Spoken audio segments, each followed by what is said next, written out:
Welcome to the Tevora Talks InfoSec podcast and daily news, brought to you by Tevora. Welcome back, everybody, to another episode of Tevora Talks InfoSec News. I am your host, Cash, and as always, joined by my co-host and partner in cybercrime, Matt Mosley. What's up, Matt? That's gonna be my new intro. I like it, yeah. So how's it going? We're still facing the COVID crisis. Everybody's in lockdown, trying to keep ourselves entertained. Yeah, I think it's like day 154 or something. Yeah, I know. It feels like year 5 in my world. Yeah. Honestly, it's like April was long enough, but May feels like it's so long. I just want to know why like the week drags on for so long and the months are like 60 days long now, but the weekends are like one day. Oh, yeah. This goes through so fast. It's ridiculous. Maybe because I can sleep like an extra 2 hours in the morning. I don't know. It must be nice not having kids. Yeah, that's pretty good. But yeah, we're just trying to keep ourselves entertained as always, and we want to do the same. So today we're going to be talking more about some hackers, some cool hacker history. And with that, Matt, I'm going to pass it to you. Shed some light. Who are we talking about today, and what are we diving into? Yep. Yeah. So this is all part of our hacker history series, I guess we'll call it that. So last time we talked about Captain Crunch. He was kind of one of the more prolific phone freakers, kind of the grandfather of everything as far as hacking and freaking goes. So again, just to reiterate, freaking is when you hack phone systems. This was kind of before computers were in homes around the country and around the world, and phone freakers would basically hop on the lines and start figuring out ways to manipulate the phone system to do things it wasn't intended to do. Just basically take advantage, just like what hackers do nowadays, right? They figure out ways to take advantage of the system and exploit it in ways it wasn't meant to be. So with that said, I'm trying to kind of create a family tree here of hacker history. Okay. And we're going to skip over Kevin Mitnick for just a moment, and we're going to go right into Kevin Poulsen. Kevin Poulsen is one of the coolest, in my opinion, one of the coolest prominent hackers in our hacker history. Why? Why is he the coolest one? Because, I mean, hackers are typically, I mean, they're pretty nerdy people, but why cool? Yeah. So, so Kevin Poulsen, also known as Dark Dante, he was a phone freaker and also a hacker. And I think his was it mugshot kind of shows either this guy with bleach blonde hair, looks kind of like a surfer, and all that. So he was a nerd, but he was like a cool nerd, I guess, for lack of a term, better description. But very smart guy. I think they've said that his IQ ranged in like the 140 area. So his big claim to fame, and we'll kind of dive a little bit deeper into it, but his big claim to fame was he hacked KIIS FM, which is a local radio station in Los Angeles, which I think is now syndicated across the country. But at the time, it was just local, but it very popular. I mean, when I lived in LA, you could hear KIIS FM all the time. I think. Oh yeah, that was my favorite one. What's the Ryan Seacrest? Yeah, has a show on KIIS FM. So for those that don't know, that are listening to this, FM. Yeah. And what's the dial? 102.7 KIIS FM. I don't know. Yeah, 102.5, 102 something like that. Oh no, the radio station 102.7. Yeah. Yeah. And so at the time they were having a contest. And so this was where he made his mark. They were having a contest that you could win a Porsche 911, I think it was. Maybe I could be wrong. But anyway, it was a Porsche nonetheless, if you were the 102nd caller. So Kevin Poulsen, aka Dark Dante, decided that he was going to hack the phone systems that day and make sure that he was the 102nd caller to win the it was a Porsche 944 S2 Cabriolet. Is that how you say it? I'm not a Porsche guy. Are you a Porsche guy? I mean, kind of. I like their Okay. new ones. Their old ones, not as much. But it looks like a pretty sick car for the era it was in. 80s, 90s, early 90s. Yeah.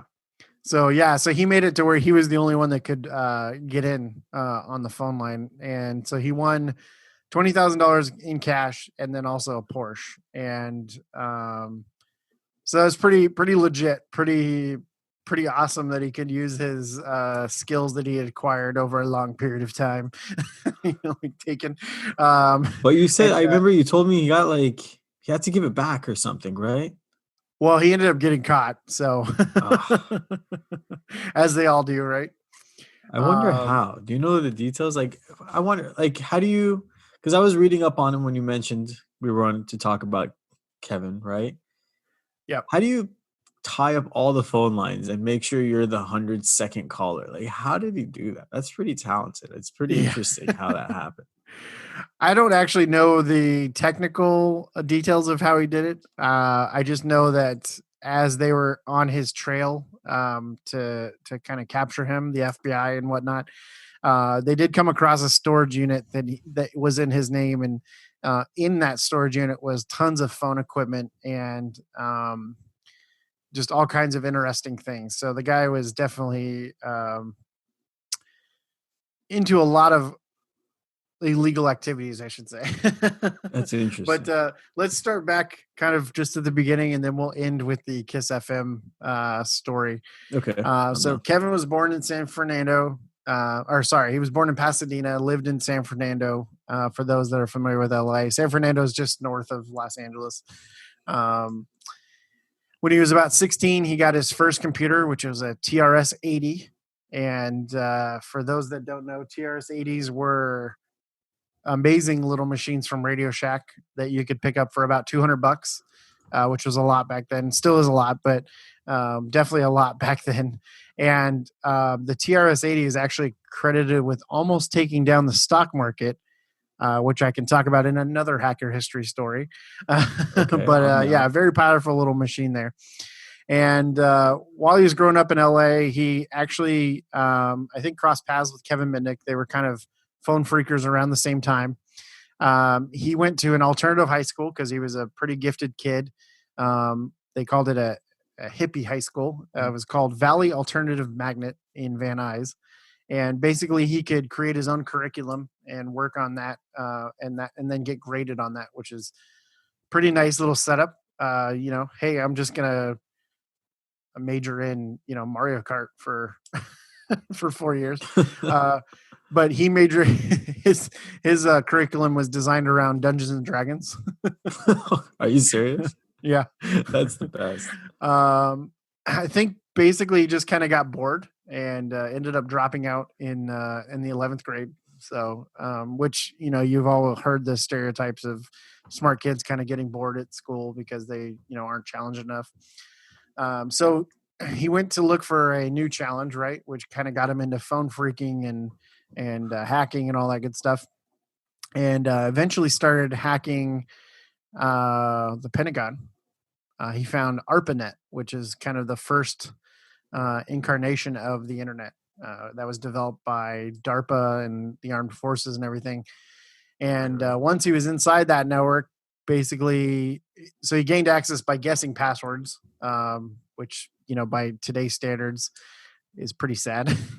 Pretty sad back then too, especially when you're trying to secure top secret information. But That's crazy. Like, but I wonder anyway, how yeah, many he tries gained it took access him. to what's that? I said, I wonder how many passwords it took him to finally figure it out.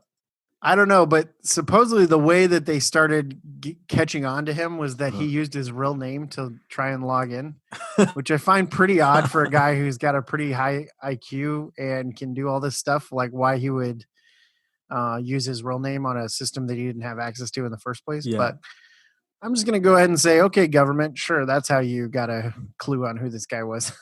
He should have used the Dark Dante. That's the best Well, that's what he did use. He super used Dark villain Dante name I've as ever his name. That's kind of why they knew that handle that he was going by. heard. But yeah, so around September 1983 ish, the Los Angeles District Attorney was now kind of onto him in terms of like what his abilities were. They kind of suspected him of different things. They confiscated his Radio Shack TRS-80 computer. Because he was underage, he wasn't charged, and he was just basically let off with a warning. That's crazy. Good for Yeah. him. Yeah. Well, this is all before, they used hackers as, before they started throwing the book at him to make an example out of him. So I think Kevin Mitnick was kind of the first one that really got the book thrown at him and made an example of, we're not going to tolerate, hackers anymore. I think he was held in jail for like 3 years without a trial, which is just crazy. That is pretty crazy. America. But anyways, so Kevin went on, I think that was what, he was like 16 then. Expert at lock picking, expert at dumpster diving. So another term that some people may not know. So dumpster diving is basically when, I'll just say anyone. I was going to say hacker, but when anyone jumps into a dumpster and goes through trash to look for sensitive information or information they can leverage to, gain access to a system or even a building. We've done this on like our physical pen tests and stuff like that. So you're referring to like a literal dumpster, like the dumpster sitting outside of like a company. Correct. Yep. Yeah. Okay. Dumpster or trash or whatever. All right. Yeah. So you can find all kinds of interesting stuff in the trash. In fact, they even do that in the movie Sneakers, which I've told you to watch. Yeah. I haven't done it yet. I'll get it. And that's why I like that movie, because it is on almost it's realistic in certain aspects. So Mr. Robot, another good one to watch. Realistic in a lot of what it does. So anyways, I digress.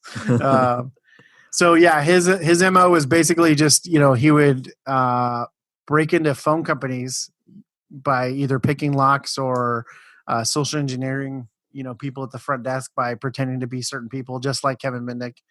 And once he was in, he would steal manuals and gear. And one of the things that he actually stole was called I think it was called a test unit. I think that was just the simple name for it, was a test unit. And only phone techs would have this box that they could use. And this test unit you could tap phone lines with and do all kinds of crazy stuff that regular civilians are not supposed to have access to. And somehow Kevin Poulsen got a hold of one of those, which they found in his storage unit. And there's actually a funny, I'll get to that in a minute, but the Unsolved Mysteries, they actually bring that up in that thing. So eventually Kevin Poulsen kind of went on the straight and narrow and became a security expert and programmer for a Silicon Valley company called SRI International. And there he was able to get security clearance. And there he was basically legally paid to hack for the government. And so then when he became, kind of came on the radar as a black hat hacker, that kind of raised some concerns, right? Because now he had security clearance. So who knows what kind of information he was, getting access to. Yeah, for sure. Yeah. So around 1988, a storage locker that Poulsen was renting, basically, I don't know what the term is, but he was late on payments. And so once the storage unit company opened it up, they found all this, equipment for telephones and manuals and stuff. So they called the law enforcement, and law enforcement was looking at it. I think the FBI was looking at it, and they found locksmith tools and false IDs and blank birth certificates. Oh, the for sure secret spies hideout. Yeah, for sure. They even found a phone number for the Soviet embassy, which was unlisted. And that really made them think like, okay, this guy might actually be a spy. And so that's when kind of the, fit hit the shan for Kevin Poulsen. Because now they knew that he was this guy who could break into things and steal information and everything. Mm-hmm. But the, connection with Russia in the 80s, the Soviet Union in the 80s, the Cold War, definitely raised some eyebrows, right? So that's when he got kind of featured on Unsolved Mysteries. That's And fantastic. I think, and I could be wrong, but I'm pretty sure he's the only hacker to get featured on Unsolved There you Mysteries. go, Kevin for the win. Seriously. Yeah, original gangster right there. I don't know where that soundbite is. Otherwise, I'd play it. So, but yeah, so he's featured on Unsolved Mysteries, which is great. If you ever get a chance to watch it, it's up on YouTube. In fact, we can add a link in our description here so you can check it out for yourselves. For sure. But while that was being aired, they had an 800 number if you wanted to call in for any tips on, the whereabouts of where Kevin was. And that phone number, the phone lines mysteriously went down during that segment. No way. And there's no proof to say that Kevin Poulsen was behind it, but Yeah, I mean, it sounds like he for sure did it. For right. Sure. I mean, the guy was able to, hack KIIS FM so he could win a Porsche. I'm pretty sure he could hack the 800 number that the Unsolved Mysteries was trying to use to get his,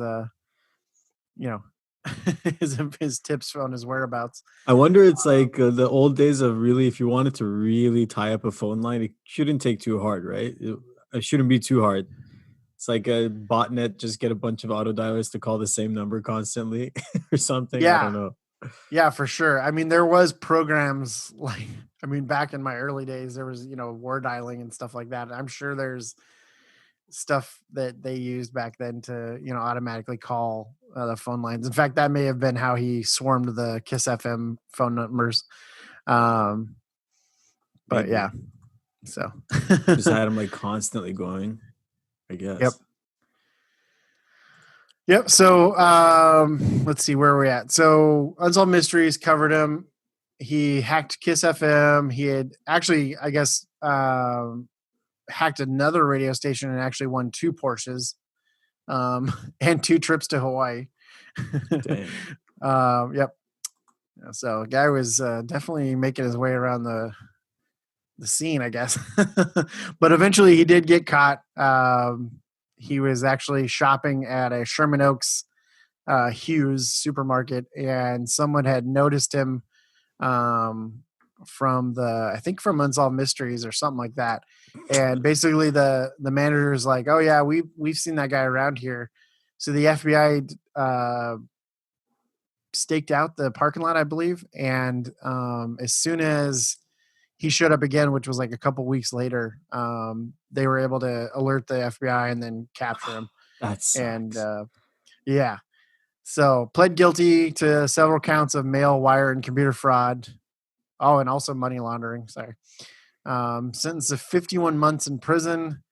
At the time, it was the harshest ever sentence for a computer hacker, and he was ordered to pay $58,000 in restitution. And he was also banned from using computers after his release from prison. So, how do you ban how do you ban a hacker from using a computer? Like, how are you going to monitor something like that? I don't. Especially in the 90s, right? Yeah, there's no way. Yeah. Like even now, it's like just go buy like a $200 burner laptop, sit outside the Starbucks or something. Yeah, I mean, for sure, right? Like there's ways to, I would think, go around it, but yeah, for sure. Who knows? I'm not in that position. Don't want to be in that position. Don't want to try to find out. Don't try this at home, kids. Yeah. Kids, don't try this at home. Yeah.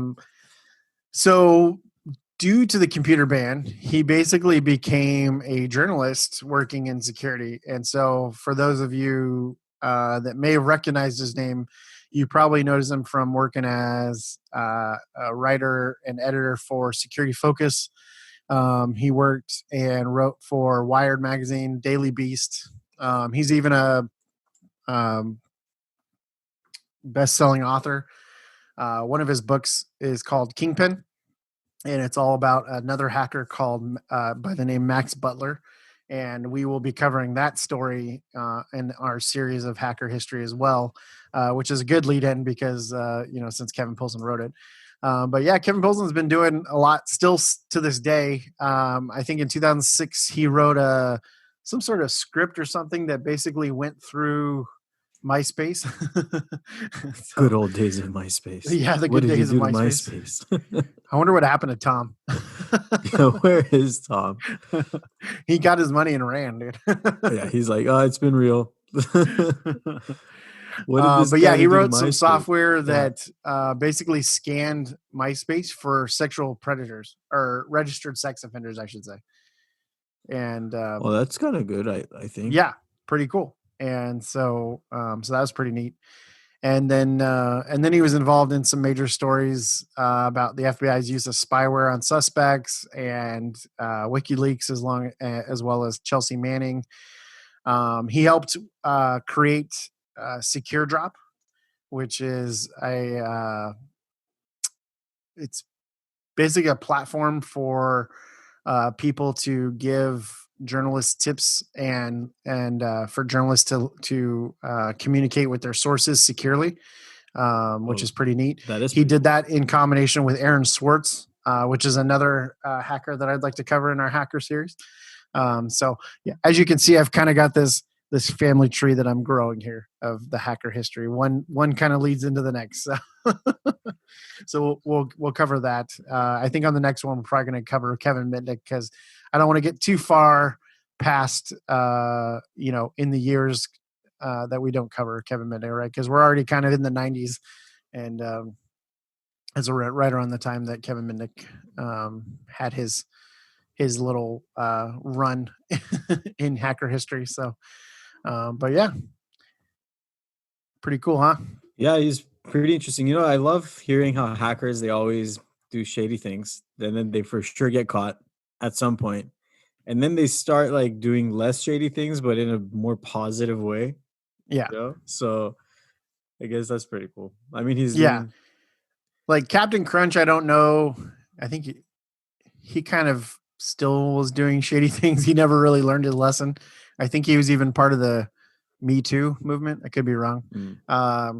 Kevin Mitnick ended up turning around, right? Like now he's got his own consulting, his own security awareness company and everything like that.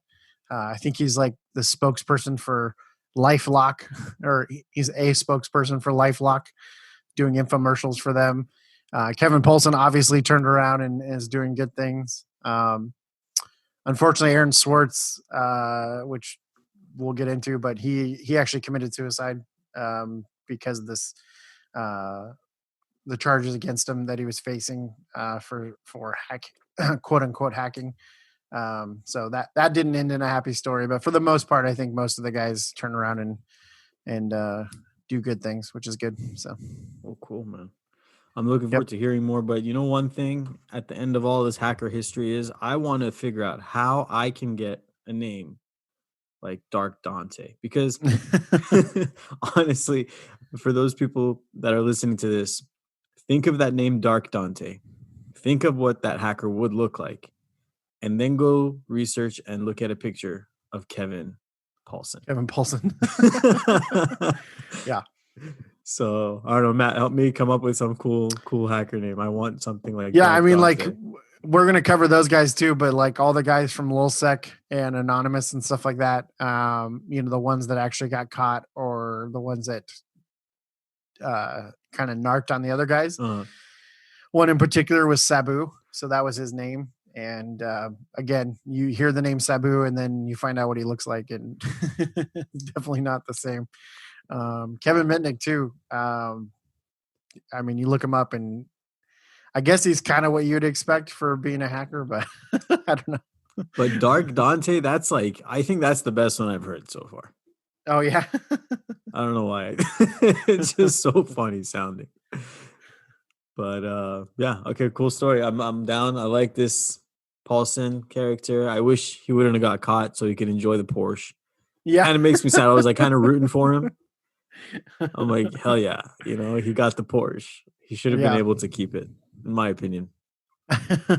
One of the guys that you kind of root for, and then it has a sad ending, is definitely Aaron Swartz. So Aaron Swartz was a super smart guy. I think when he was like 15 or something like that, he helped create the RSS feed standard. Oh, no way.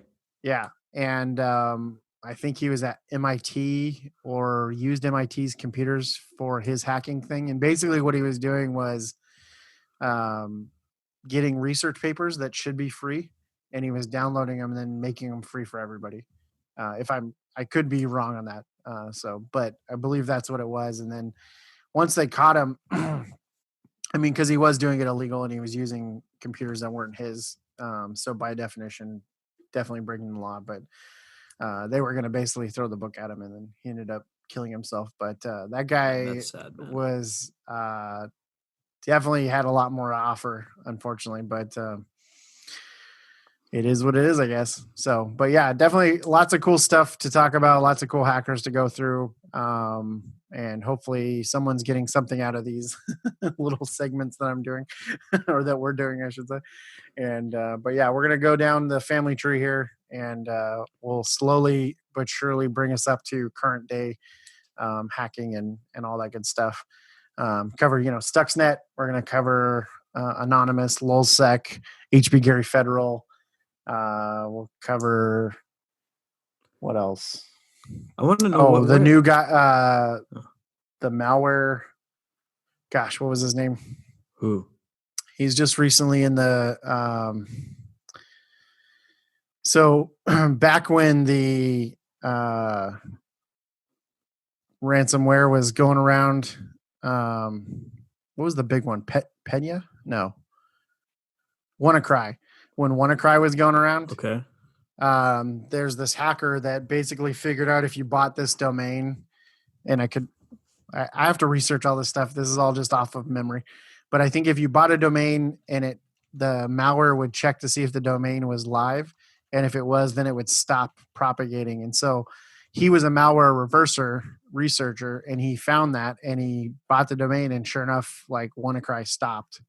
And that's pretty nifty. Yeah, pretty interesting, right? Well, not too long after that, he was attending DEF CON in Vegas, and the FBI arrested him. At DEF CON? Yeah. He was actually from, I want to say like the UK or something, somewhere in Europe. And he was from the UK. And basically was stuck here having to defend himself, using up his savings and everything. While he was trying to survive staying here and not breaking any more laws by leaving the country. And but yeah, his name is Marcus Hutchins, and I think that'd be an interesting one to cover, because I think in the end, if I'm remembering correctly, they ended up dropping the charges after having him here for over a year. Damn. Well, good for him. He got out of it. He got out of it, and he got massive street credit. Yeah. Yeah. Yep. It's like you see the movie Superbad where they drag out McLovin from the house party just to make him look cool, Marcus Hutchins, the McLovin of the hacker world. There you go. But yeah, in fact, Wired magazine just had an article today about it, and I think that would be a good one to bring us up to current day. So, because it just happened a couple of years ago. So, well, cool, man. I can't wait to go over the long list of hackers. There are plenty of them. It's a fun subject. I love listening to how these guys did the things they did. And it's like, they all are really smart, and they all kind of go after a very unique thing that they do. And it's fun. It's fun to talk about it. So looking forward to hear more about it. Everybody out there, stay tuned. If you guys out there have a particular hacker you have in mind, hey, let us know about it. We'd love to talk about it. Send us any information, any questions, comments, rude remarks, concerns to podcast@tevoratalks.com. With that said, Matt, anything else? Last minute words?